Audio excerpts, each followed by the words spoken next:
Inicia la grabación. ¿Tarán? Ah, también me han dicho que hemos tenido varios cortes de luz durante el día hoy. Sí, hoy se ha cortado 10 minutos, se ha cortado un poco más. No, pero hoy ya tenemos atención, lo último ya hace 15 minutos. Esperemos que no ocurra mientras estemos grabando. Y ahí. Bueno, buenas tardes, de vuelta. Vamos a mandar saludo. ¿A quién le mandamos saludo hoy? A Martina, Feli, Jean, Boto, a Vaca, Brennan, que está cursando también, todo. Ale, que siempre viene. Ale, que siempre viene, menos nos falluteó el día, no tiene excusa porque para el colectivo, venía más temprano. Bueno, en fin, vamos a arrancar con repaso de la clase pasada. ¿Qué hemos visto en la clase pasada? Hemos primero terminado el tema 3 de modulaciones y hemos visto lo que son los bordes de decisión para ver realmente cómo hacemos para elegir los puntos de constelación en una constelación QM que tiene muchos puntos y ejemplos reales de cómo se ve, digamos, esas constelaciones, esos diagramas, ya sea con ruido, con distintos tipos de ruido, para poder identificar y ver que todo funcione bien. Después hemos visto otra modulación, un poco más por arriba, que es OFDM. La idea es transmitir múltiples bits en múltiples frecuencias, todos en paralelo. Y de esa manera, ¿para qué me sirve? Para obtener velocidades de transmisión mucho más altas, porque transmito muchos bits en la misma cantidad de baudios. O sea, la misma idea de múltiples bits que veníamos viendo en las otras modulaciones, pero llevada un poco más grande. O sea, acá podemos transmitir 100 bits por baudio, 200 bits por baudio, por ejemplo. ¿Estamos? Eso lo hace muy popular. Después venimos modulaciones de espectro expandido, que tienen una razón de ser diferente de todas las otras modulaciones, por eso me pareció interesante verlas, que todas las otras apuntan a mantener un ancho de banda o achicar un ancho de banda. ¿Para qué? Para justamente poder aprovechar mejor el canal. En cambio, estas tratan de ampliar el ancho de banda. ¿Y por qué? ¿Qué ventaja tienen al ampliar el ancho de banda? La ventaja que incorporan o que buscan incorporar es que la transmisión sea mucho más segura, mucho más difícil de interceptar, mucho más difícil de interferir. ¿Estamos? Entonces, hay varias maneras de hacerlo. Las dos más comunes son por espectro extendido por saltos de frecuencia, frequency hopping, que directamente va cambiando la frecuencia. Entonces, si alguien quiere ponerse a escuchar, nunca se va a escuchar durante mucho tiempo en la misma frecuencia, entonces es muy difícil de interferir. El patrón, según cómo se va saltando, tiene que ser conocido por el transmisor y por el receptor. Y los otros, extender el espectro por secuencia directa, reemplaza cada bit de la secuencia original por otra secuencia mucho más larga de bits. Entonces, que a su vez son transmitidos a una frecuencia mucho mayor. Pero uno en realidad cree que está transmitiendo un mensaje largo y todo demás, y en realidad es una manera de codificar, en cierto modo, otro mensaje. Y de esa manera comparte las mismas características de que ambos son difíciles de interferir, difíciles de interceptar. Y otra cosa que tienen también es que hacen que el ancho de banda sea compartido. Normalmente con todos los otros modulaciones que vimos, tiene una frecuencia portadora, tiene un ancho de banda y ese ancho de banda es para esa señal, para esa transmisión. ¿Se entiende? Estas tienen un ancho de banda más grande, pero permiten que, como va saltando de lugares o va ocupando distintos pedazos, se permite que se compartan, porque cada frecuencia es ocupada un determinado instante de tiempo. Entonces, podemos tener en un ancho de banda agrandado, pero puede haber múltiples señales, múltiples gente transmitiendo, siempre y cuando no coinciden, no colisionen las frecuencias de transmisión. ¿Se entiende? Eso se usa mucho. Bueno, después empezamos a ver el tema 4.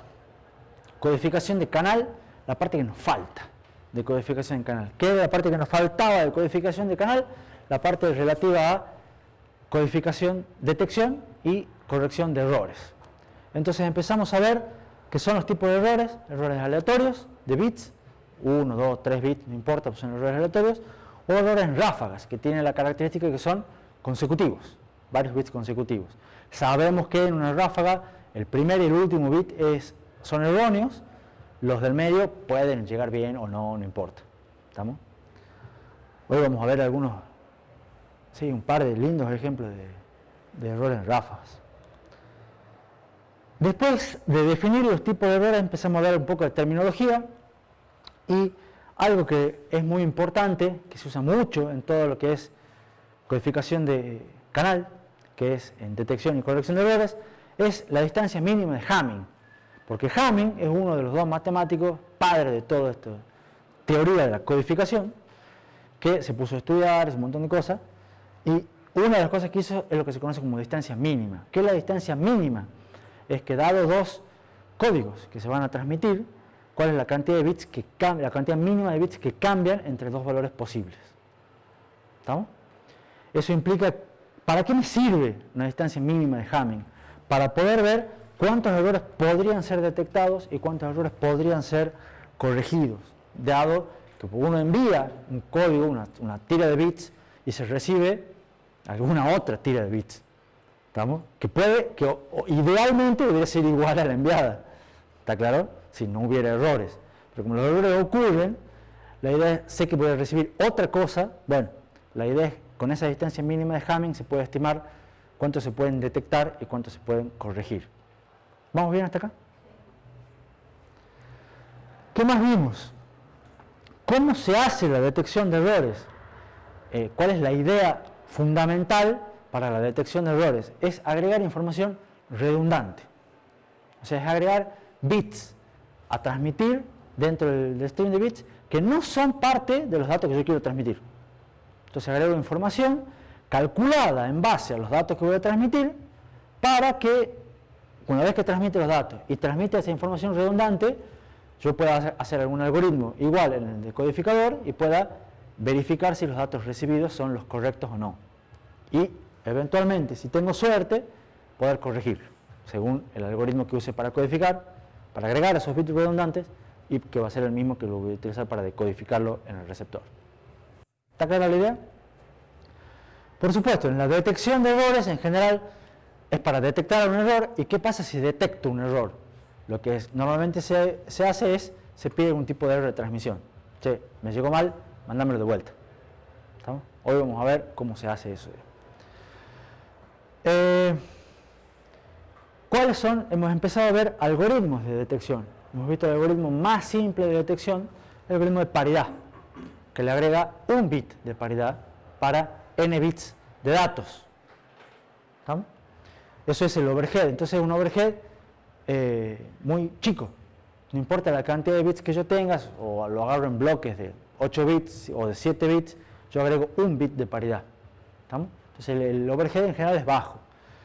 Paridad tiene una distancia mínima de Hamming de 2. Y hemos visto que sirve para detectar cualquier cantidad de errores impares de bit. Pero si los errores son pares, no los puede detectar. ¿Se acuerdan? ¿Se acuerdan? Sí. Ponele. Paridad también, ese algoritmo se les llama también paridad vertical, paridad transversal, sigue siendo la misma idea. Y después hay otra idea que es una variante longitudinal, que es, dado un bloque más grande de datos, partirlo en pedacitos. ¿Se acuerdan? Que habíamos visto el de la matriz. Y para cada pedacito se calculaba la paridad vertical, la paridad normal, pero además agregamos un carácter adicional. O sea, una tira del mismo tamaño de los bloques que decidimos partirlo. Por ejemplo, si partíamos un bloque de 8 bits, agregamos 8 bits más. ¿Estamos? ¿Y cómo calculamos esos 8 bits? Con la paridad longitudinal de los bits, por ejemplo, el bit más significativo de ese carácter agregado es la paridad de los bits más significativos de todos los bits transmitidos. ¿Se entiende? Que era la matriz que habíamos visto. ¿Eso qué me agrega? Me agrega n bits por n datos. Ahí según cómo los parten bloques de n bits, voy a agregar tantos caracteres.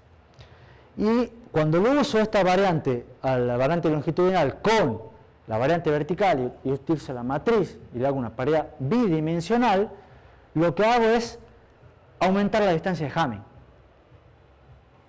Entonces, ¿qué es lo que me permite esto? Que me permite detectar errores, no solamente de un bit, sino errores de 2 bits, y además, bajo ciertas circunstancias, que se acuerdan que hemos visto en el ejemplo, permitía detectar exactamente dónde estaba el error. Y en ese caso, lo podía corregir. Pero eran casos excepcionales, digamos, o sea, casos raros. Si tenía suerte, hasta podía corregir.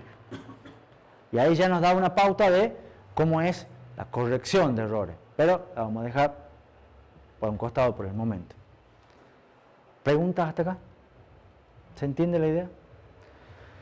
Y después hemos empezado a ver CRC. CRC es un algoritmo mucho más genérico para detectar errores. CRC es un algoritmo cíclico, redundante, que agrega muchos bits de paridad. Está basado en lo que se conoce como un polinomio generador, que tiene un grado R. Y la idea es el mensaje original, que lo vamos a llamar M, se divide en ese polinomio generador, se obtiene el resto, se descarta el cociente. Entonces el mensaje que se transmite es el mensaje original más el resto. Este resto va a ser, la cantidad de bits del resto va a ser el mismo grado RS. Entonces, por ejemplo, un polinomio generador de grado, en realidad es n-1, creo, de grado 4 va a tener, de grado 4 va a tener x a la cuarta, la mayor potencia, va a agregar 4 bits de paridad. O 4 bits de redundancia en realidad. ¿Está claro? Y nos falta ver cómo se implementa ese algoritmo en hardware, cómo se elige el polinomio generador, que era una pregunta que me había hecho Gastón, que le manda salud también a Gastón, que no ha venido hoy. Y nos falta ver realmente cómo es la capacidad de detección de esto que no les conté todavía. ¿Preguntas hasta aquí? ¿Van bien? Bueno. Entonces, ¿por qué son populares los circuitos, los CRC? Porque uno cuando ve esto, ve polinomios, ve división de polinomios, hemos hecho el ejemplo con orden exclusivo y demás, y no era tan fácil, digamos, no parece tan sencillo de hacer. Y en realidad, una de las ventajas que tiene CRC es que es muy fácil de hacer por hardware, porque lo que necesita son dos componentes, básicamente dos componentes que ustedes los conocen, que son registros de desplazamiento, tanto registros de desplazamiento como orden del polinomio, y tantas compuertas OR exclusivo como unos tenga el polinomio generador, o sea, cuántos términos tenga. Entonces ponemos los registros en cada signo del polinomio generador y las OR exclusivo a la derecha del registro de desplazamiento que tiene un 1, excepto en el de mayor grado. Como eso no debe ser tan fácil de entender, es mejor entenderlo con un ejemplo y un dibujo. ¿Estamos? Supongamos que tenemos el polinomio g de x a la cuarta más x al cubo más 1. Eso en realidad se traduce en, ¿se acuerdan cómo se generaba esto? Un 1 acá, este es 2 a la 0, entonces ponemos, como está el 1 ponemos un 1 acá, 2 a la 1 no está, x a la 2 no está, x a la 3 sí está y x a la cuarta sí está. Entonces el polinomio generador es 1, 1, 0, 0, 1. 5 bits. ¿Estamos? Entonces, ¿cómo genera ese polinomio? Dice, bueno, pongamos un registro, vamos a atacar, un registro de desplazamiento como el orden del polinomio. El polinomio de 5 bits es de orden 4, tengo que tener 4 registros de desplazamiento. Y volvamos atrás. Tantas compuertas OR exclusivos como unos tenga el polinomio generador, menos, creo, la primera. Entonces tengo, la primera siempre va a ser 1, creo que habíamos dicho esto, o resultado de algún debate.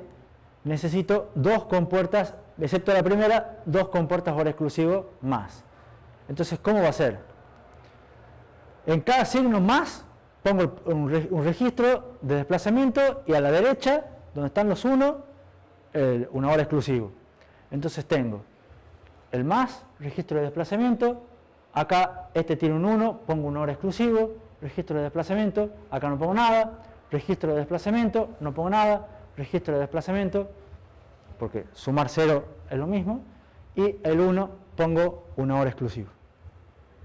Si yo pongo que por acá es la entrada de datos, por allá voy a tener la salida del CRC. A medida que van entrando los datos, se van desplazando en el registro de desplazamiento. O sea, el código a generar en realidad no va a ser la salida, perdón, va a ser estos 4 bits. ¿Estamos? Y eso es un circuito, digamos, secuencial, pero simple. Entonces es muy fácil de implementar. Si lo implementamos en hardware, mucho más rápido que implementarlo en software, porque en software tenemos que hacer divisiones y un montón de cosas más, y esto se hace relativamente sencillo, se hace rápido, se hace barato. Entonces, por ende, es popular. ¿Está claro? ¿Se entendió? Más o menos. Después pruébenlo, si quieren, con el ejemplo. Hagan, es más, puede ser un ejercicio en práctico también. Entonces, lo bueno de esto, una de las cosas buenas es que es fácil, simple de implementar en hardware. Pero ahora queda el chiste de ¿cómo hacemos para elegir el polinomio? Era una pregunta que me había hecho Gastón y la respuesta era que no hay una decisión uniforme para elegir el polinomio. ¿Por qué? Porque hay para cada tamaño de CRC, recuérdense que el tamaño del CRC era el grado del polinomio, hay un montón de polinomios posibles. ¿No? O sea, cuántos bits en uno quieren poner acá, hay un montón de combinaciones posibles. Y hay gente que prefiere uno sobre otro, porque hay gente que este es mejor por tal y encuentra algunas ventajas, otra gente se pone a estudiar y encuentra otras ventajas. No es fácil encontrar características, ventajas y demás, es mucho matemática. Pero la cuestión es que hay muchos polinomios de CRC. ¿No? Y polinomios sencillos, conocidos, son el CRC12, que tiene ese polinomio. Siempre 12 implica que agrego 12 bits de redundancia al mensaje que quiero transmitir. Con esto lo genero. CRC16 es muy utilizado. Y acá hay otro CRC de otro organismo que también es muy utilizado. Y fíjense que es parecido pero diferente el polinomio. Acá tiene el bit 15 y el 2, acá tiene el 12 y el 5. Pegan el palo, pero no son iguales, digamos. Y tienen características distintas, y tienen usos distintos y todo lo demás. A la larga esto va a requerir dónde ponemos las compuertas hora exclusivo, pero básicamente se construyen igual. CRC32 es otro CRC muy común que tiene ese polinomio. Fíjense que este es larguísimo. ¿Estamos? Y tiene otras características y está muy usado también en muchos códigos para detección de errores. Ahora, fíjense un detalle. El esquema de paridad que hemos visto, paridad par, visto la clase pasada, paridad simple, agregar un bit, podría ser visto como un CRC1. Porque agrego un bit y el polinomio es x más 1. Y le hacemos el mismo tratamiento matemático de todas las cosas y le encontramos las mismas características. O el esquema LRC visto, el de paridad longitudinal, vendría a ser un CRC8, porque agregamos 8 bits y el polinomio vendría a ser x8 más 1. Como para que vean que los que ya vimos en realidad también pueden verse como casos particulares de un CRC. ¿Me siguen? ¿Más o menos? Ahora, la capacidad de detección de CRC no es trivial. Lo bueno es que puede detectar el 100% de las ráfagas que tengan longitud menor o igual al orden del polinomio. Entonces, por ejemplo, un CRC32 puede detectar el 100% de los errores en ráfaga cuya longitud sea de hasta 31 bits. A ver, no, hasta 32 bits. Entonces eso es bastante piola, digamos. detecta la mayoría de las ráfagas de errores mayores al orden del polinomio. O sea, si hay una ráfaga más grande de 32 bits, CRC32 capaz que la detecta, pero no lo puede asegurar. ¿Se entiende? Esta me aseguro el 100%, esta me detecta la mayoría. ¿Cuántas? Y más o menos 1 menos 2 a la menos n, donde n es, creo que, el tamaño del orden del polinomio, creo. Por ejemplo, es mejor ponerlo en números. CRC12 de 12 bits me detecta el 100% de errores en ráfagas de 12 bits o menos, todos. Y me detecta el 99,91 de ráfagas de 13 bits y 99,96 del resto de ráfagas, o sea, bastante bien. Este de 16 bits me detecta el 100% de error en ráfaga de 16 bits o menos, 99,994 de ráfaga de 17 bits y 99,997 del resto de ráfagas. Parece que hay un bajón en n más 1, digamos. Fíjense que son bastante buenos los algoritmos de CRC detectando errores de ráfaga. Por supuesto, a medida que aumentamos el grado del algoritmo, el grado del polinomio, aumentamos la cantidad de bits de paridad, aumentamos la redundancia, y eso implica que tenemos que transmitir más bits, lo cual lleva un overhead, más overhead. Pero me aseguro que los bits es más posibilidad de que se reciban, de que se detecten los errores, porque el CRC no corrige.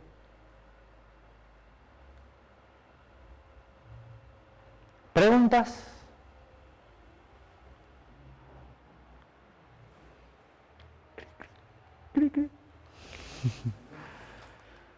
Bueno, asumiendo que se entiende un poco el tema de CRC, seguramente alguno capaz esté preguntando, pero ¿quién me van a preguntar de CRC en el parcial? Bueno, que hagan un CRC a mano, obviamente. En el práctico capaz que haya, no lo he visto todavía, pero... ¿Qué? Uno de 32 bits.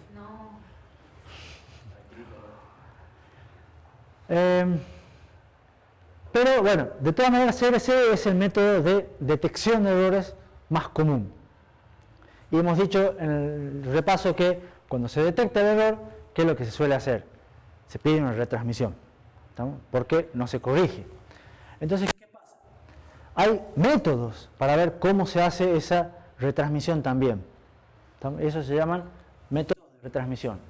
Los métodos de retransmisión más comunes se denominan ARQ, que son Automatic Repeat Request. ¿Los vieron en alguna materia? ¿No les suena? Bueno, capaz que lo habían visto en Fundamento de Red o capaz que los vean pronto en TCP.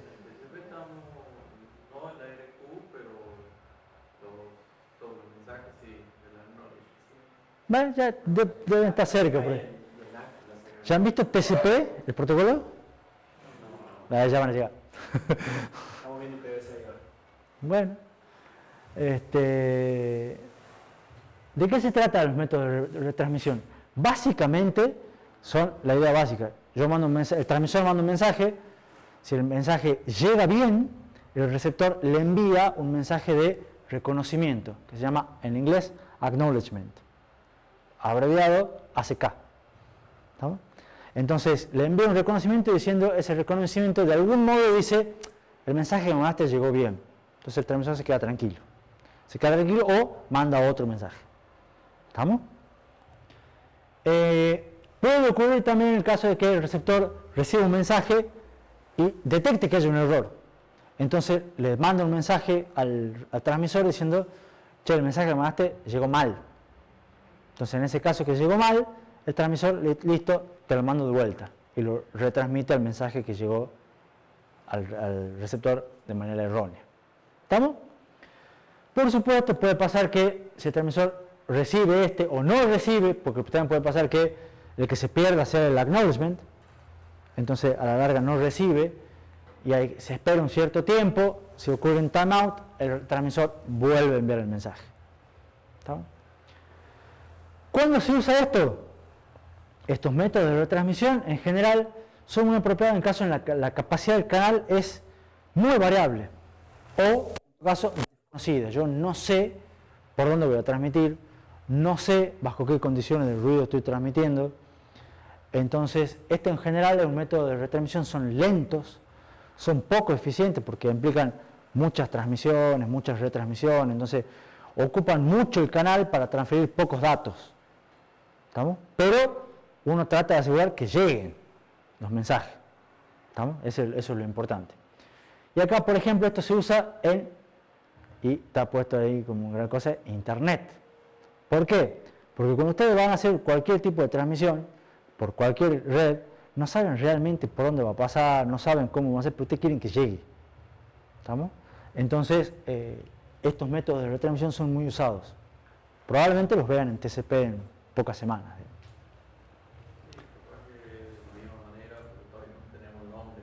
Bueno. Veíamos que cuando detecta que hay una trama está mal, devuelve mensajes de error directamente.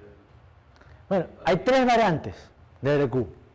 Una se llama Stop and Wait. ¿Ese nombre le suena? No. Bueno, capaz que lo vean, si no lo van a ver acá. Está bien. ¿De qué se trata el método de transmisión ARQ Stop and Wait? El transmisor envía un mensaje y no envía el siguiente mensaje hasta recibir el ACK del receptor. Hasta que no reciba el OK del receptor, no envía. Si no recibe el ACK luego de un cierto tiempo, vuelve a mandar el mismo mensaje. ¿Está? Entonces, fíjense por ejemplo acá. Y lo que suele ocurrir también es que cuando el receptor devuelve el ACK, lo devuelve con algún tipo de bandera, etiqueta, secuencia o algo diciendo mandame tal otra. O sea, en vez de decir recibí OK el mensaje, le manda un recibí OK el mensaje, mandame el siguiente. ¿Se entiende? Entonces, por ejemplo, fíjense acá. Este transmisor, este receptor, se manda un mensaje 0, le dice lo recibí bien, mandame el 1.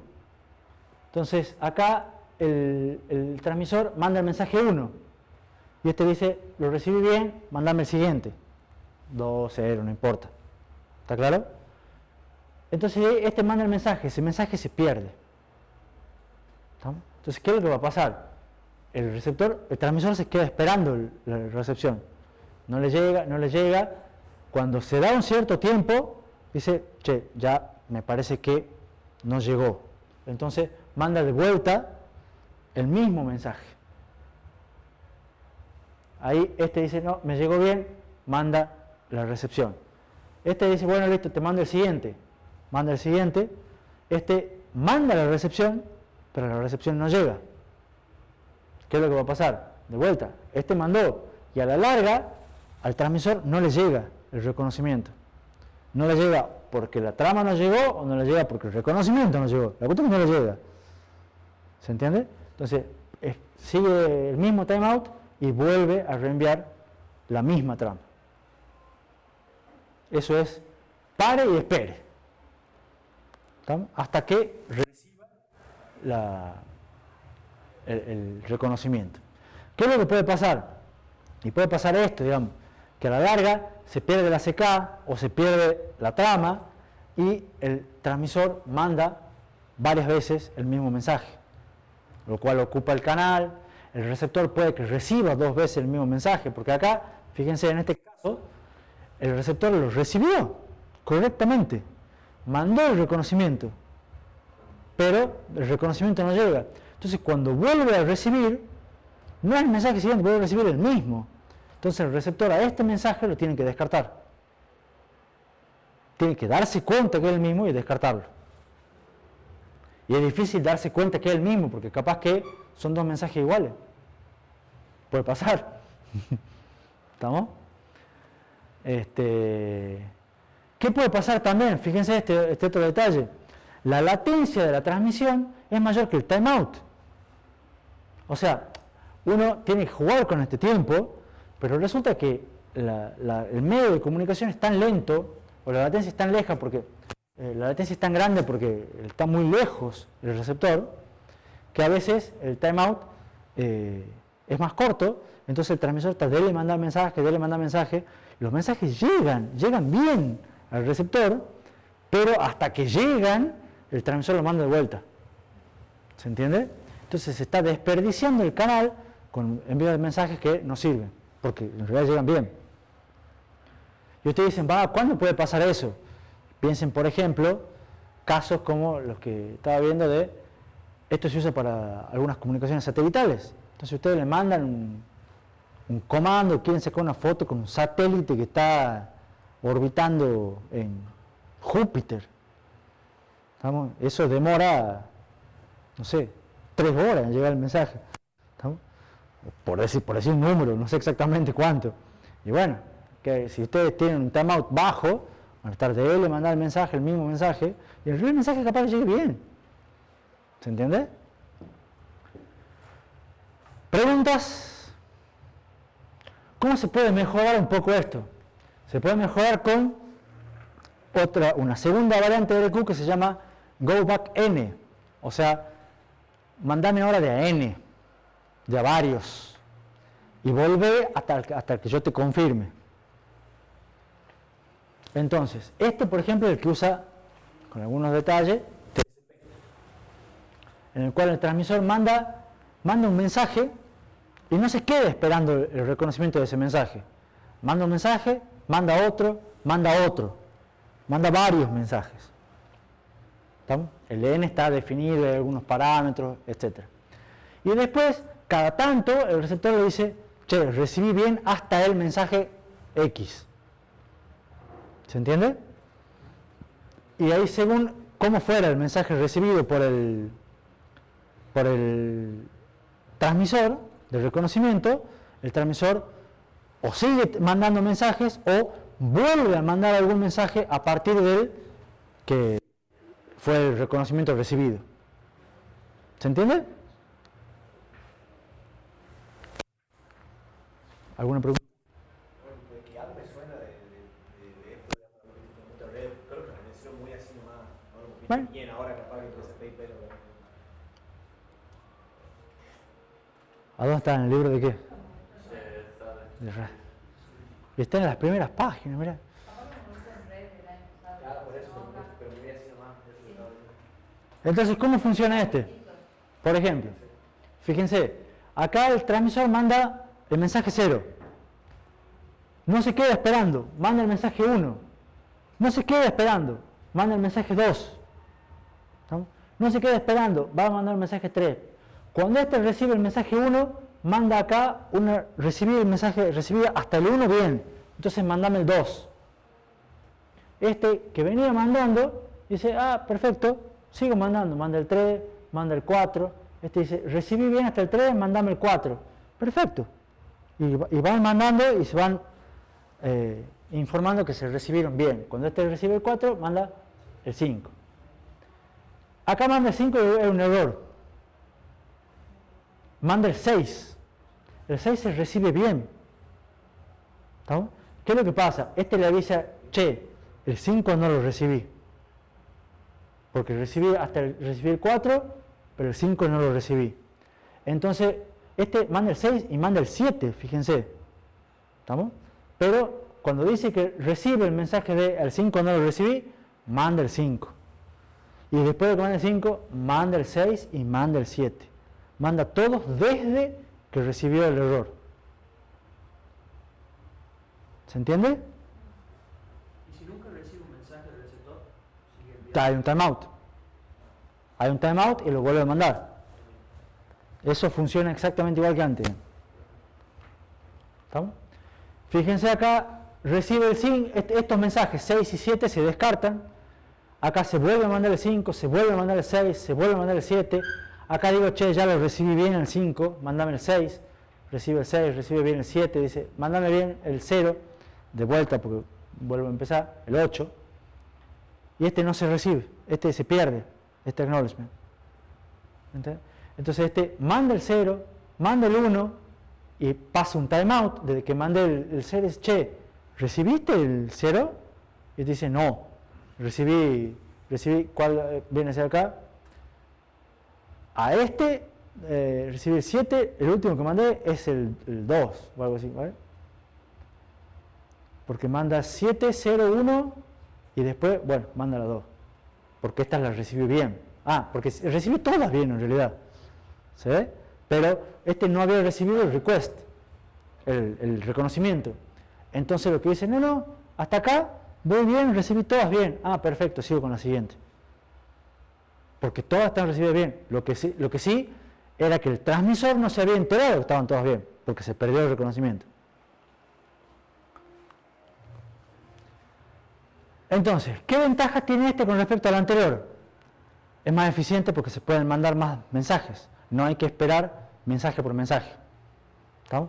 Sin embargo, hay muchas retransmisiones porque acá se avisa uno, estos se transmitieron bien, el 6 y el 7, y a pesar de que se transmitieron bien, los vuelvo a retransmitir. Porque han sido descartados por el receptor.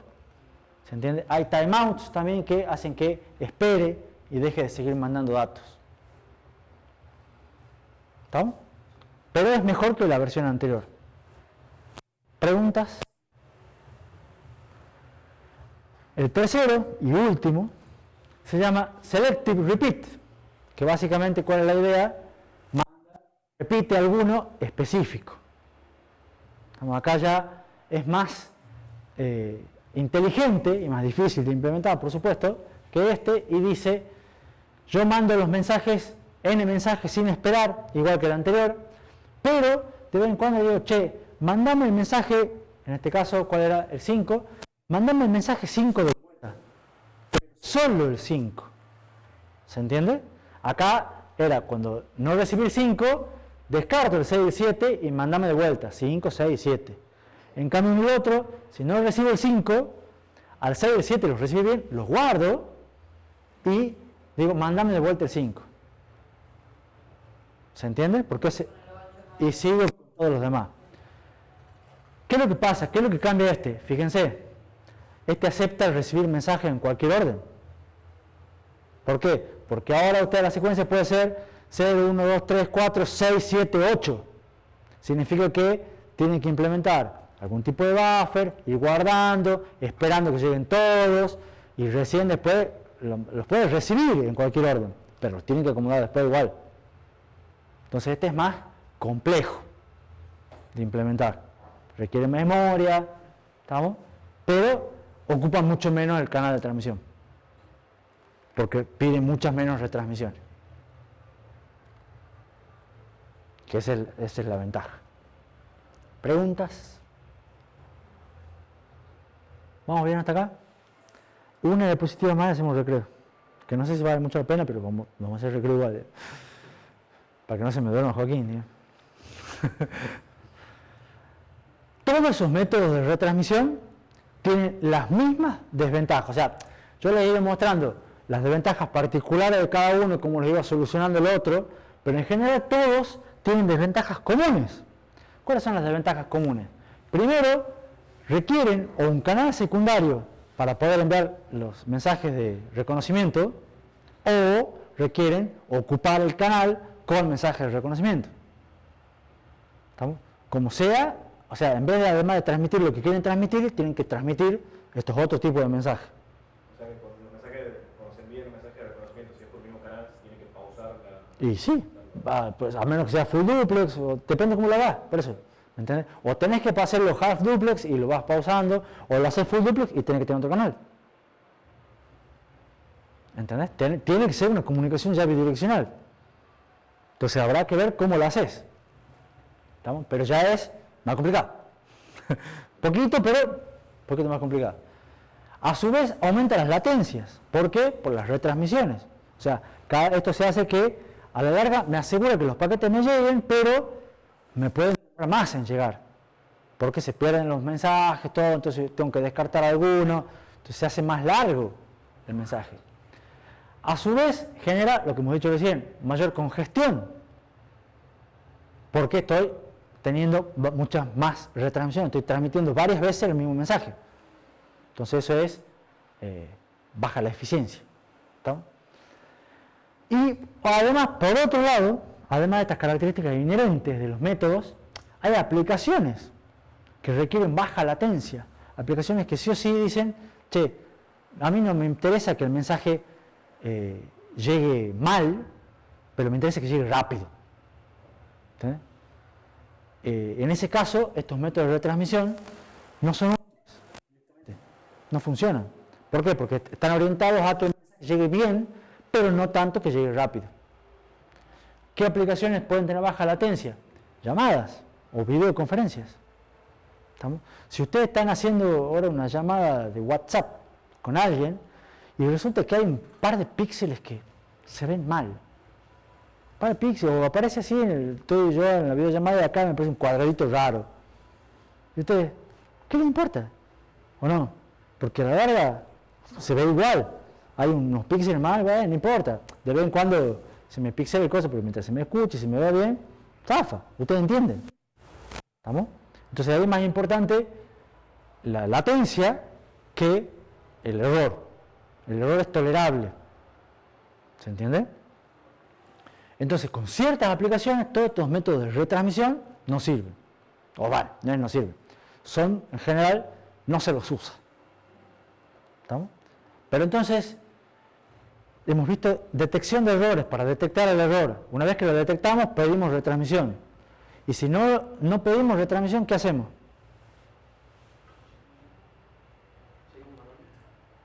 ¿Y si hay errores?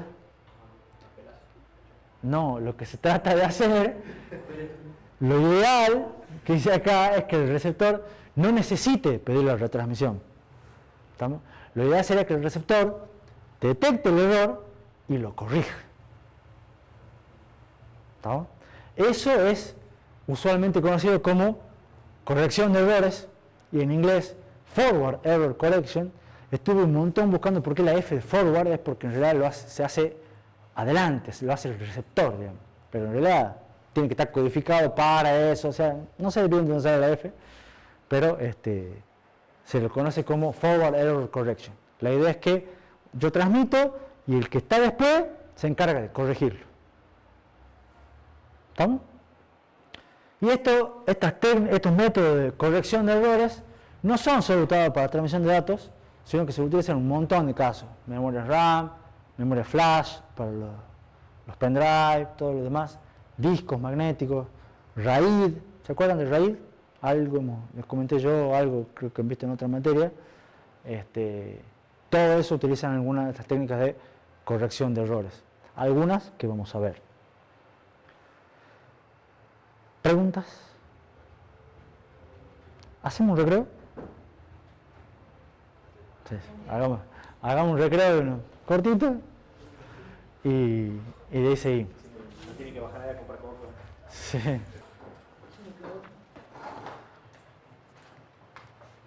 Entonces hemos quedado viendo lo que es corrección de errores. Corrección de errores es tratar de que el receptor solo pueda corregir el error sin pedir retransmisión. Y de esa manera evitar todos los problemas que tiene los métodos de retransmisión usuales.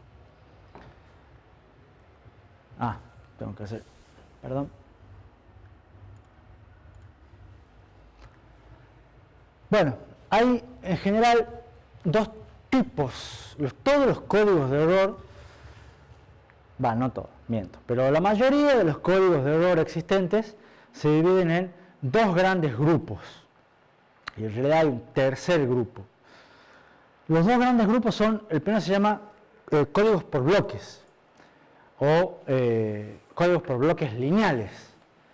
Y a ver, como son lineales, son por bloques, también son códigos algebraicos. Todos estos son los mismos, son códigos derivados por matemáticos. ¿Estamos? Que se les ocurren cómo hacer estas cosas y se ponen a estudiar lo que es teoría de la codificación y inventan un montón de estos códigos. Hay códigos, los más comunes son códigos de repetición, códigos de Hamming. Hamming es el mismo Hamming de la distancia, que cuando inventó la distancia inventó los códigos. Código de paridad multidimensional, como el que vimos nosotros, ¿se acuerdan de la paridad vertical y la paridad longitudinal? Que bajo ciertos casos podía corregir un error. ¿Se acuerdan? Bueno, entonces eso era un código de paridad multidimensional. Hay códigos tipo Reed-Solomon y códigos tipo Turbo, se llaman. Y el otro tipo básico de códigos son códigos convolucionales. Acá el procesamiento se hace por bloques y acá el procesamiento se hace por bits, en secuencias de cualquier tamaño. Se les llama convolucionales porque se va haciendo a medida que va pasando el flujo, se le va aplicando una especie de filtro o transformación, que es la convolución, y a medida que se va generando la transmisión, se va generando la transmisión codificada también. Una especie de, si lo quieren ver, una cuestión diferencial.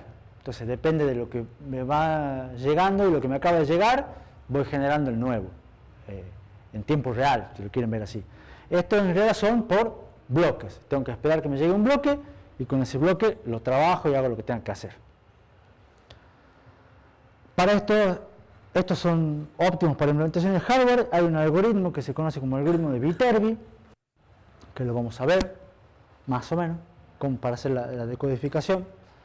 Y bueno, estos son en general los tipos básicos de código. Yo les voy a mostrar pantallazos de todos esos, algunos más en detalle que otros, pero bueno. Todos los códigos de corrección de errores se caracterizan por lo siguiente. Primero es un parámetro importante, la capacidad de corrección, que es cuántos bits pueden corregir, porque se supone que los códigos son para corregir bits. Bueno, ¿cuántos? ¿Estamos?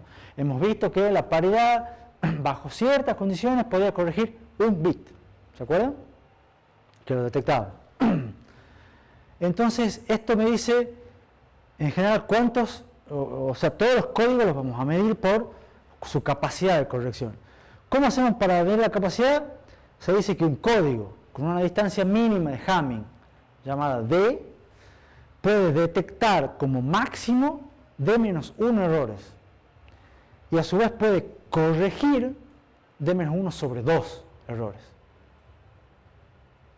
¿Estamos? Entonces, después vamos a ver algunos ejemplos, pero esos cuántos se pueden detectar y cuántos se pueden corregir. No se pueden, fíjense que se puede corregir la mitad de los errores detectados, pero en buen número. Por otro lado, está lo que se conoce como el code rate, eficiencia o tasa, que dice que todos estos códigos de corrección, al igual que los de detección, me van a agregar bits redundantes. Me agregan bits de más al mensaje que quiero transmitir. Entonces yo acá tengo los bits que del mensaje que quiero transmitir, tengo k bits. Y los que yo realmente transmito son n bits. ¿Estamos? Entonces se define como la eficiencia como el cociente entre k y n, k sobre n. Ahí en general la eficiencia siempre es un número entre 0 y 1. ¿Estamos? Lo máximo que yo podría hacer es tener una eficiencia igual a 1. ¿Qué implica una eficiencia de igual a 1? Que lo que yo transmito son los símbolos útiles transmitidos, los que yo quiero, el mensaje que yo quiero realmente mandar. ¿Se entiende? Entonces significa que no estoy agregando nada de redundancia. Y por ende no voy a obtener, o voy a tener una posibilidad nula de detección y corrección de errores. Pero la eficiencia va a ser máxima. A medida que yo aumente la diferencia entre n y k, me va a bajar la eficiencia y me va a aumentar la capacidad de corrección. ¿Se entiende? Eso es importantísimo que lo tengan bien claro. Fíjense, la redundancia es n menos k. ¿Cuántos bits son los que yo agrego? ¿Estamos? Y fíjense, si lo quieren poner en valor porcentual, la redundancia va a ser n menos k sobre n. Para tener una idea de, tengo una redundancia de un tanto por ciento. ¿Estamos? ¿Me siguen hasta acá? Fíjense esto, cuanto mayor sea la redundancia, menor es la eficiencia. ¿Por qué? Porque si yo hago que n menos k sea más grande, ¿estamos? Significa que la diferencia entre, o sea, siempre n es más grande que k. ¿Estamos? Entonces significa que n va a ser, cuanto esto más grande sea esta diferencia, más grande va a ser el divisor, digamos, más chico va a ser este cociente. ¿Se entiende? Entonces, cuanto mayor sea la redundancia, menor es la eficiencia, pero más robusto es el código. Vamos a ver después que cuanto mayor sea la redundancia, mayor va a ser la distancia mínima de Hamming, se va a poder detectar más errores y corregir más errores. Y también cuanto mayor sea la redundancia, menor va a ser la velocidad de transmisión. ¿Por qué? Porque yo estoy agregando bits. O sea, yo quiero transmitir 10 bits. Bueno, para transmitir 10 bits en realidad voy a transmitir 20, agregando 10 más de redundancia. Y bueno, entonces o voy a demorar el doble de tiempo, o voy a tener que, si quiero transmitir en el mismo tiempo, aumentar al doble la frecuencia de transmisión. ¿Se entiende? Pero realmente voy a estar transmitiendo 20 bits en el mismo intervalo, pero ¿cuántos de esos 20 bits son útiles? 10. Entonces estoy transmitiendo 10 bits útiles y 10 bits redundantes. Entonces la tasa efectiva va a ser menor, cuanto mayor sea la redundancia. ¿Se entiende? Entonces, agregar redundancia no es bueno desde el punto de vista de la transmisión, pero sí es bueno desde el punto de vista de la corrección de errores.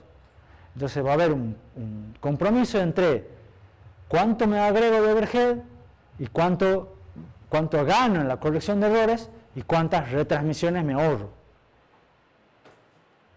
Y de ahí va a que ver si vale la pena o no. ¿Me siguen hasta acá? Más o menos. Pregunten cualquier cosa, ¿no? Por supuesto, también otro parámetro a tener en cuenta es cuán complejo es hacer computacionalmente, digamos, la codificación y la decodificación. Porque yo puedo inventar un algoritmo genial, pero si ese algoritmo no se puede implementar o demora mucho en implementar, ya pierdo toda la gracia. ¿Se entiende? La idea es que sea fácil, rápido, porque los matemáticos son geniales en hacer multiplicaciones de matrices y un montón de cosas. Sí, bueno, pero si a los bits, a la hora de la transmisión real, eso no se puede hacer en un circuito, no se puede hacer con un software rápido, no sirve. Entonces, cuanto mejor lo podamos, ¿se acuerdan de la complejidad computacional, de lo que es ODN, de los algoritmos y todas esas cosas? Bueno, cuanto más sencillo sea, mejor va a ser. ¿Está? Ahora, esto es una gráfica que espero que si alguno tiene la diapositiva salga mejor, pero bueno, está robada de algún lado de la internet. En general, lo que está probado también es que el uso de códigos de corrección de errores mejora la performance de una determinada transmisión. ¿Estamos? Eso es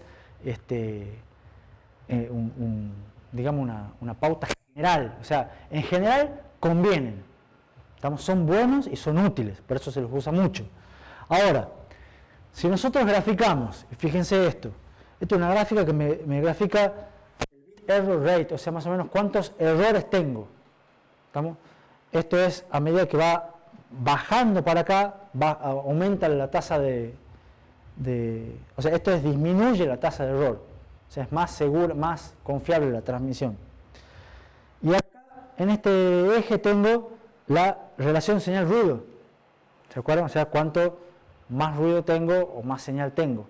Cuanto más alto vaya para allá, mayor potencia de transmisión tengo o necesito, mejor hay una señal de ruido, más posible que, cuanto más alta sea mi relación señal-ruido, hay más posibilidad de que mi mensaje llegue bien.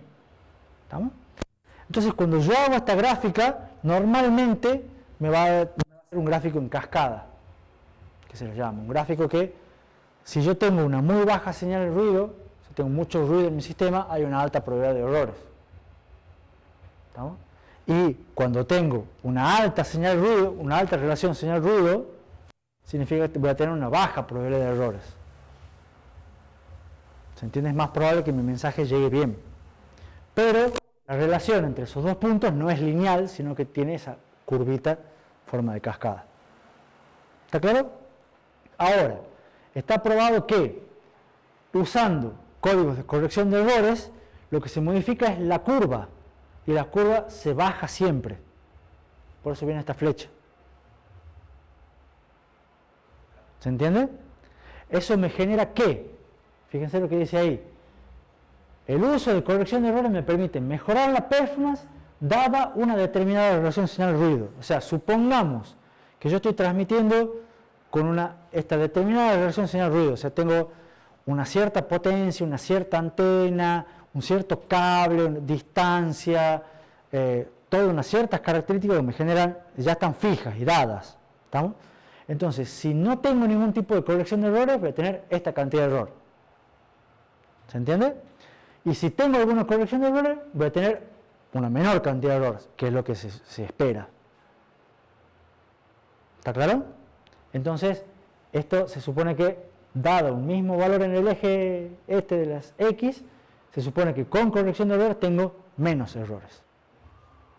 Y ahora, si no, se lo puede ver como que permite obtener la misma performance, si nos paramos en una línea así, en una línea paralela al eje de las X, me permite obtener la misma performance que esta. Por ejemplo, acá yo tenía una determinada cantidad de error, yo puedo obtener la misma tasa de error, pero con una menor relación señal-ruido. O sea, esto me va a ser más barato, más fácil. ¿Se entiende? Acá no tengo que gastar tanta plata en los osciladores, acá puedo comprar los osciladores baratos, estos son osciladores caros. ¿Se entiende? Y así un montón de cosas. La cuestión es, ¿qué es lo que les quiero mostrar con este gráfico? Que en general siempre mejoran los códigos de corrección de errores. Entonces hay que ver cuánto mejoran, hay que ver en qué variable quiero que me mejoren, pero en general se obtiene una mejora por el uso de códigos de corrección de errores. ¿Se entiende la idea? Bueno, vamos a ver el código de corrección de errores más simple, que se llaman códigos de repetición. Los códigos de repetición es dar una secuencia de bits a transmitir. La idea clave es, repito cada bit un determinado número de veces y apelarse. Esa cantidad de veces debe ser siempre impar. Entonces, por ejemplo, ustedes tienen acá un bit, una secuencia de bits. El bit de datos es número 0. Entonces, ese bit de datos lo transmito y lo transmito de vuelta y lo transmito de vuelta. Acá son 2, digamos, pero deberían ser 3. ¿Estamos? Entonces, después transmito el 1 y transmito el 1 y transmito el 1.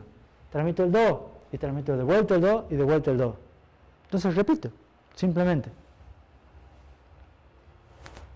¿Se entiende? Fíjense con un ejemplo. Yo quiero transmitir 1, 0, 1, 1. ¿Estamos? Con n igual a 3, que es el número de repeticiones. En realidad lo que voy a transmitir es 1, 1, 1, 0, 0, 0, 1, 1, 1, 1, 1, 1. Entonces yo quería transmitir 4 bits y transmití 12 bits. ¿Sí? Pero ¿qué pasa? Yo cuando recibo esto, yo ya sé en el receptor que mi factor de repetición es 3, entonces resulta que yo recibo un bit cambiado. Y yo recibo un 1, 1, 0. ¿Y qué es lo que pasa? Automáticamente yo sé que, como yo lo que estoy transmitiendo son unos y ceros repetidos, las únicas posibilidades de que yo reciba estos 3 son o todos 1 o todos ceros. Entonces, si yo recibo acá un 1, 1, 0, yo sé que hay un error. ¿Estamos? Y lo que voy a decir es, este bit fue recibido con un error. Y bueno, ¿cuál de los bits recibidos ocurrió más veces? Y tengo 2 1 y un 0, listo, esto debe ser un 1, por mayoría. ¿Se entiende? Entonces, lo recibe con error y lo corrige. Y dice, esto es un 1. ¿Se entiende la idea? Es repetir varias veces para que el que llega más veces igual, listo, ese es el que, con el que me quedo, digamos. Estos códigos son extremadamente simples, porque uno quiere hacer es repetir varias veces lo mismo. Tiene una distancia mínima de Hamming igual a n. O sea que n es el número de veces que yo repito. Entonces, si repito 3 veces, ¿cuánto es la distancia mínima?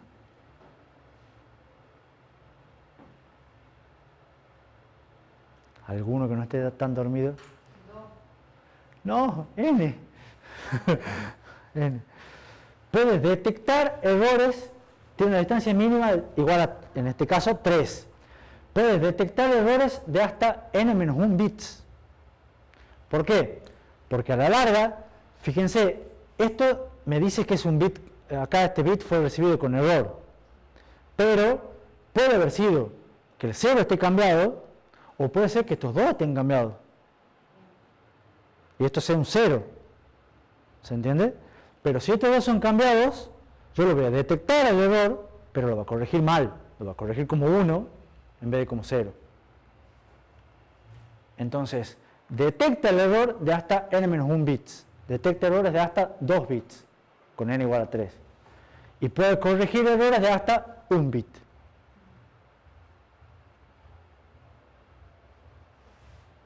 ¿Se entiende? Fíjense, por ejemplo, la distancia mínima de Hamming es igual a n. ¿Se acuerdan que era la distancia de Hamming? Era cuántos bits cambiaban entre los elementos del código. Si yo lo que hago es al mismo bit repetirlo varias veces y tengo todos los elementos que yo voy a transferir van a ser todos unos o todos ceros, ¿cuántos elementos van a cambiar entre este y este? Todos. ¿Se entiende? Entonces la distancia mínima es Sn. ¿Estamos? ¿Qué más? ¿Cuál es el problema de estos códigos? Son muy ineficientes. ¿Por qué? Porque a cada bit lo tengo que mandar n veces. Entonces, la tasa de datos es 1 sobre n. Si yo quiero aumentar la detección o la corrección de errores, tengo que aumentar n. Y cuando yo aumente n, bajo mi tasa de datos. Yo para transmitir 64 bits voy a necesitar transmitir, no sé, multiplicado por 4, por 5. Tiene que ser impar. Entonces a la larga es muy eficiente. ¿Se entiende? Pero es el método más simple. Después vienen los códigos de Hamming. Hasta, si no hubiéramos hecho el recreo, capaz que cortaba acá, pero bueno. ¿De qué se trata los códigos de Hamming? El mismo Hamming que hizo las distancias, que hizo el peso y todo lo demás, inventó estos primeros códigos. No hay un código de Hamming, sino que son una familia de muchos códigos distintos, todos tienen las mismas características y hay muchas maneras de hacerlo. Parecido a la idea de los muchos CDC. ¿Se acuerdan que cambiaba el polinomio? Bueno, esta es más o menos la idea. Los códigos de Hamming todos tienen, lo que tienen en común es que dividimos el mensaje a transmitir en dos partes. ¿Estamos? Que es lo mismo que venimos viendo. El mensaje original tiene un tamaño k, bits, y la redundancia que se agrega, que es n-k. Entonces, el tamaño del mensaje a transmitir es n, porque transmito k más n-k. ¿Estamos? Todos los códigos de Hamming pueden detectar errores de 1 bit y de 2 bits y corregir errores de hasta 1 bit. O sea, igual que el código de repetición que vimos, pero mucho más eficientemente. ¿Estamos? O sea, necesito mandar menos bits para poder obtener la misma distancia de Hamming. ¿Estamos? No necesito mandar tantos bits. Esto se usa en un montón, por ejemplo, en las memorias RAM. ¿Alguno conoce las memorias RAM con SC? ¿Las vio, las leyó, las escuchó por ahí? SC es Error Correcting Code. Bueno, esas memorias RAM tienen esto. Vienen con esto implementado. Y a ver si ahora me siguen. Tenemos un bloque de datos K. Vamos a incorporar R bits, de los cuales R es mayor o igual que 2. Todos son bits de paridad. ¿Estamos? Con la idea de satisfacer esa inecuación. Que K más R más 1 sea menor o igual que 2 a la R. Eso se hace para calcular cuántos bits necesitamos de Hamming, digamos bits de paridad. Entonces, por ejemplo, si tenemos 8 bits de datos, o sea, K es 8, vamos a necesitar 4 bits de paridad, R igual a 4, y ahí se va a hacer que 8 más 4 más 1, ¿cuánto es? 13. Y 2 a la 4, 16. Entonces ahí se cumple con esa ecuación. Si ustedes se fijan que con 3, si agregásemos 3 bits de paridad, no se cumple. Porque es 8 más 3 más 1 es 12, 2 a la 3 es 8. Entonces, depende la cantidad del bloque, el tamaño del bloque que ustedes quieran transmitir, va a ser la cantidad de bits que van a tener que agregar. ¿Estamos?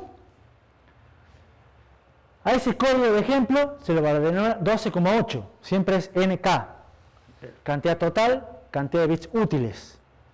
Siempre esos N y K son los mismos que venimos trabajando. 12 bits en total con 8 bits de datos. Fíjense que el código de repetición visto es un código de Hamming 3.1, porque cada 3 bits, ¿dónde está? Cada 3 bits transmitidos, en realidad uno es útil y 2 son redundantes.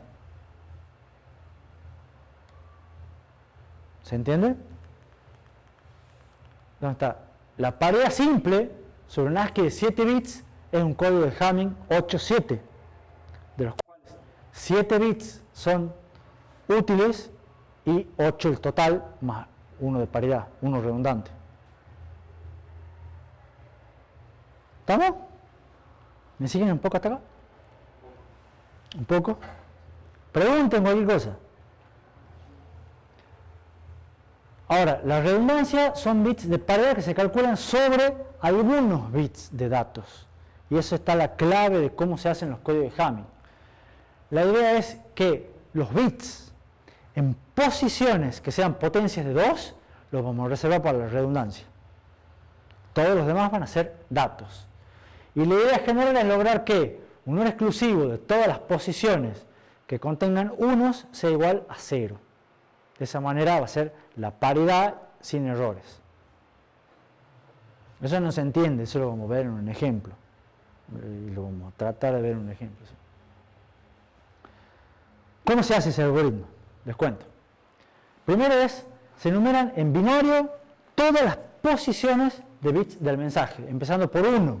No se empieza por 0, que es algo que nos gusta a nosotros los ingenieros de computación. Todas las posiciones que son potencia de 2 van a ser bits de paridad. Los restantes van a ser datos. El primer bit de paridad se calcula sobre todas las posiciones que tengan su bit menos significativo igual a 1. O sea, todas las posiciones impares. El segundo bit de paridad se calcula sobre todas las posiciones que tengan su segundo bit menos significativo igual a 1. O sea, las posiciones 2, 3, 6, 7. El tercer bit de paridad se calcula sobre todas las posiciones que tengan su tercer bit menos significativo igual a 1.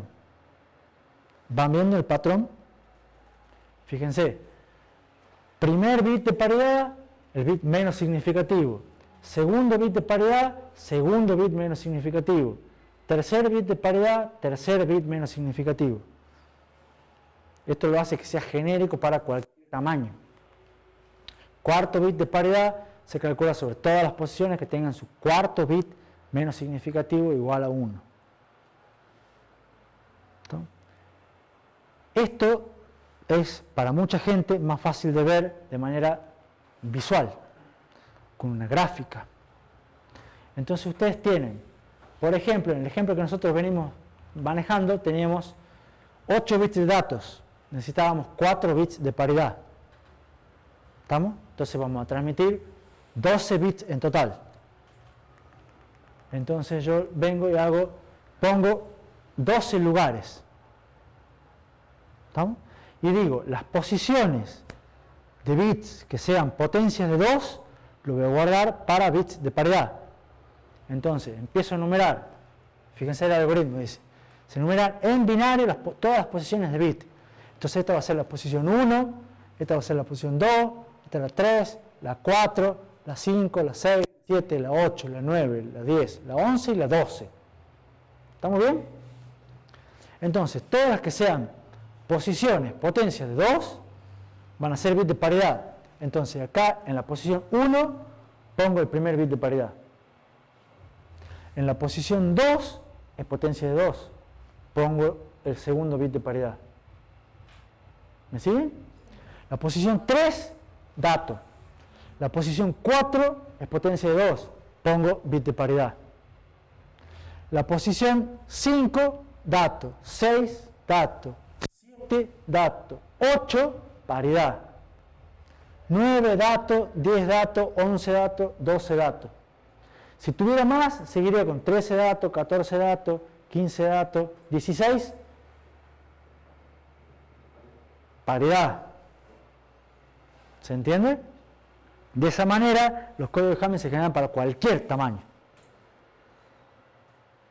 ¿Estamos? Y ahora, fíjense esto. El primer bit de paridad se calcula sobre todas las posiciones que tengan su bit menos significativo o igual a 1. Entonces, ¿cómo calculo la paridad? Esta. Lo voy a calcular, fíjense acá está un poco mejor. Lo voy a calcular sobre la posición 1, sí, porque es impar. Sobre la 2, no. Sobre la 3, sí. 4, no. Sobre la 5, sí. Sobre la 6, no. Sobre la 7, sí. 8, no. Y así sucesivamente. ¿Estamos? Entonces, la paridad, la primera bit de paridad se va a calcular sobre todas estas posiciones sombreadas, incluyendo el bit de paridad. ¿Estamos? Fíjense, el segundo bit de paridad se calcula sobre todas las posiciones que tengan su segundo bit menos significativo en binario igual a 1. Entonces, ¿cuáles son? Esta no, porque es un 1, tiene el segundo bit es un 0. El 2 sí, porque es 1, 0. El 3 sí, porque es 1, 1. El 4 no, porque termina en 0, 0. El 5 no, porque termina en 0, 1. El 6 sí, porque termina en 1, 0. El 7 sí, porque termina en 1, 1. Entonces, esta paridad se va a calcular sobre todas estas que están sombreadas.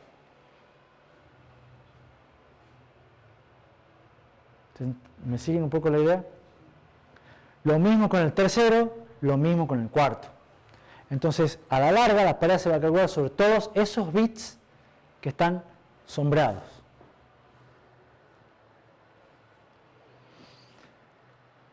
Veamos un ejemplo con números binarios. Y voy a aprovechar, vamos a ver si lo aprovechamos o no al pizarrón.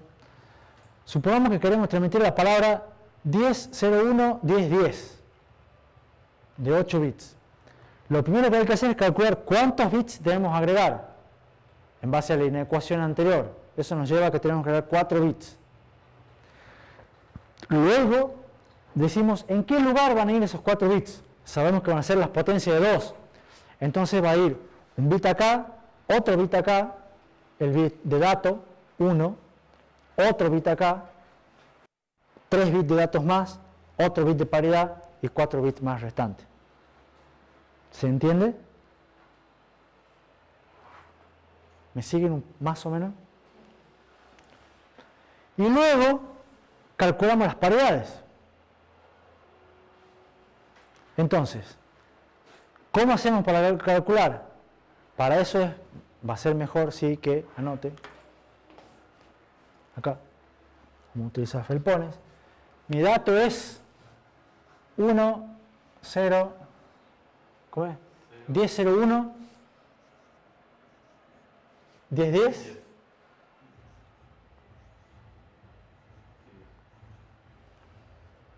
Mi dato modificado va a ser paridad, paridad, 1, paridad, 0, 0, 1, paridad, 10, 10. Entonces debe cambiar la pantalla de la grabación. Sí, debería cambiar para que se vea también.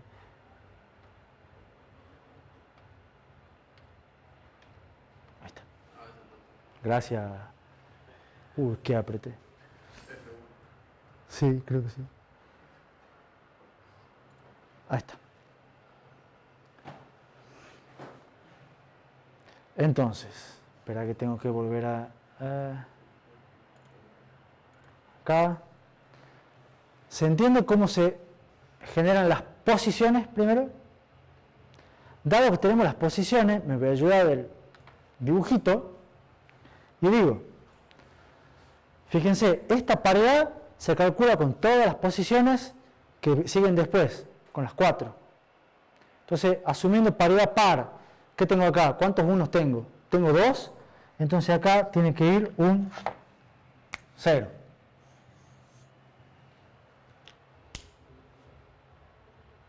¿Se entiende? Esta posición se calcula con los 3 que siguen, estos 3, voy contando un solo 1 y el último, un solo 1. Entonces, para que sea par, tengo que agregar un 1.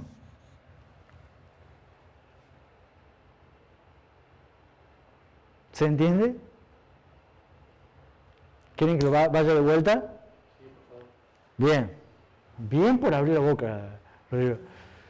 Fíjate, este bit que está marcado acá, me ayudo con el coso, se calcula con los bits, se calcula la paridad con los bits que están a continuación, que son los que tienen el cuarto bit menos significativo igual a 1.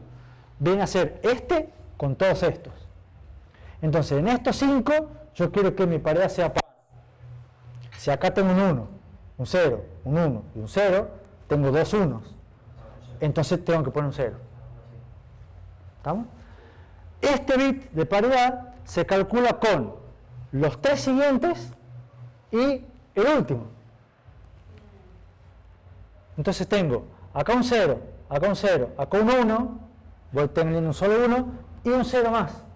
Entonces, ¿cuántos unos tengo? 1. Para que la paridad sea par, tengo que poner un 1.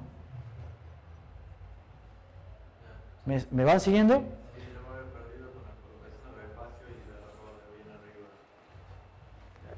Porque son las potencias pares. Entonces, el primero es par, es potencia de 2, no pares. La primera es un 1, es 2 a la 0. 2 a la 1,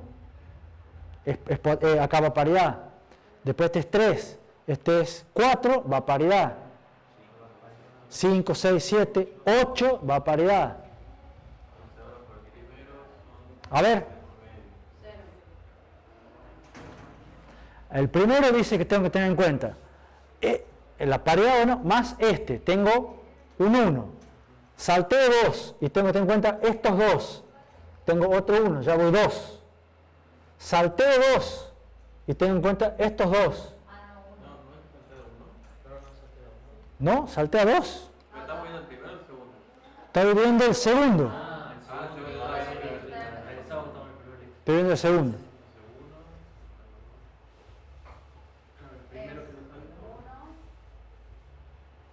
Tengo, vamos de vuelta. El primero, o sea, el que sigue, tengo un 1. Me salté 2. Tengo estos 2. Ya voy sumando 2 unos. Me salté 2 y tengo estos 2. Tengo 3 1. Entonces este es un 1.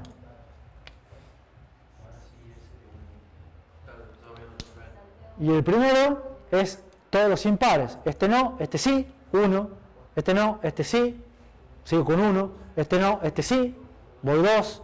Este no, este sí, voy 3. Este no, este sí, voy 4. Entonces esto debería ser un 0.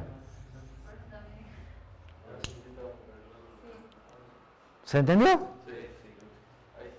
Entonces, tendría que haber elegido otro color porque en la pantalla el azul y el negro se ve igual. Pero bueno. Pero se ve cuáles son los que estoy completado. Cuando viene la grabación. Sí, están subrayados. Entonces, si vuelvo acá, hacemos, primero calculamos los bits, después agregamos los espacios, calculamos las paredes y me da lo mismo. ¡Qué emoción! Está bien, 0, 1, 1 y 0 son las paridades. Bien, sabemos calcular código de Hamming en vivo, digamos. Bueno, pero es un avance, digamos, es un avance. Ya sabemos que por lo menos con algún método en la tabla sabemos calcular código de Hamming para cualquier tamaño. ¿Sí? Porque eso es lo bueno. Fíjense, eso es lo distinto que tiene con los otros códigos. Acá hemos dicho, yo quiero transmitir 8 bits. ¿Qué pasa si yo ahora quiero transmitir 25 bits? Y el chiste es el mismo. Tiene primero que calcular cuántos bits deberían agregar. Le va a dar un número, no sé, 6, supongamos. Entonces van a tener que empezar, ustedes van a saber que van a transmitir 31 bits. Entonces van a decir, bueno, generan dónde van a ir las paridades. En el primero, sí. en el segundo, sí, en el tercer, y van a ir repitiendo así, y después calculan la paridad. ¿Estamos? Entonces, para cualquier tamaño, funciona igual el método. ¿Estamos? Ahora, con eso hemos calculado lo que tenemos que transmitir. ¿Estamos? Yo igual dejaré acá, porque tenemos un poco más de matemática, pero cortaré acá. Te voy a dar un avance, ya te hemos visto lo que es un código de Hamming. Pero esta es cómo se decodifica. Y van a ver que la decodificación es aplicar lo mismo. Es aplicar el mismo cálculo de paridad sobre el valor, no ya sobre el mensaje con todas las cosas, sino sobre el mensaje transmitido. Y van a ver que tiene, eso se llama calcular el síndrome, no me pregunten por qué. Y van a ver que tiene unas ciertas características buenísimas que hacen a la corrección de errores, porque permite identificar exactamente dónde está el error. Pero lo dejamos para la clase que viene. ¿Preguntas? ¿Se ha entendido por lo menos? Y hemos usado el pizarrón, que es una novedad. ¿Ya? Tendría que usar el verde o el rojo, pero bueno. Para la próxima.